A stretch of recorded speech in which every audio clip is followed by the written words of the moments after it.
திருவள்ளூர் மாவட்டத்தில் பெய்த தொடர் கனமழை காரணமாக ஊத்துக்கோட்டை அடுத்த வடதில்லை கிராமத்தை முழுவதுமாக மழைநீர் சூழ்ந்து 1 கிலோமீட்டர் தூரத்திற்கு சுற்றிலும் வெள்ளக்காடாக காட்சியளிப்பதால் சிரமமடைந்து வரும் மக்கள் பல முறை புகார் அளித்தும் அதிகாரிகள் நடவடிக்கை எடுக்கவில்லை என புகார் தெரிவித்தனர்.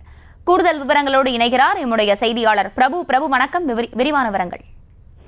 வணக்கம். திருவள்ளூர் மாவட்டம் பூண்டி ஒன்றியம் பேரிட்டுவாக்கம் ஊராட்சிக்குட்பட்ட வடதில்லை கிராமத்தை சுற்றி பெய்த மழையின் காரணமாகவும் கிராமத்தின் அருகில் உள்ள மாம்பாக்கம் ஏரி நிரம்பி உபரி நீர் வெளியேறி வருவதன் காரணமாகவும் வடதில்லை கிராமத்தை சுற்றி 3 அடி அளவில் தண்ணீர் சூழ்ந்து கொண்டுள்ளதால் கிராம மக்கள் வெளியே வர முடியாமல் தவித்து வருகின்றனர்.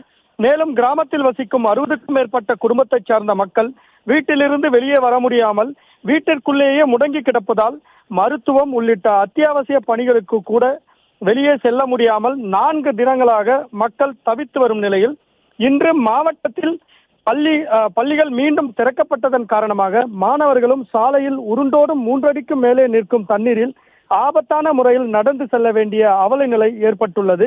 இது குறித்து பலமுறை அரசியல்வாதிகள் மற்றும் அரசு அதிகாரிகளிடம் தெரிவித்தும் இதுவரை அதிகாரிகள் தங்கள் கிராமத்திற்கு வந்து எந்தவித நடவடிக்கை எடுக்கவில்லை எனவும் தங்கள் பகுதிக்கு வடிகால் அமைப்பை ஏற்படுத்தும் வகையில் கால்வாய் அமைத்து தர வேண்டும், மக்கள் பயன்படுத்தும் சாலையை 2 அடி அளவிற்கு உயர்த்தி நெடுஞ்சாலைத்துறையும் மாவட்ட நிர்வாகமும் அமைத்து கொடுத்து எங்களை பாதுகாக்க வேண்டும் எனவும் பொதுமக்கள் மாவட்ட நிர்வாகத்திற்கும் நெடுஞ்சாலைத்துறைக்கும் கோரிக்கை விடுத்துள்ளனர்.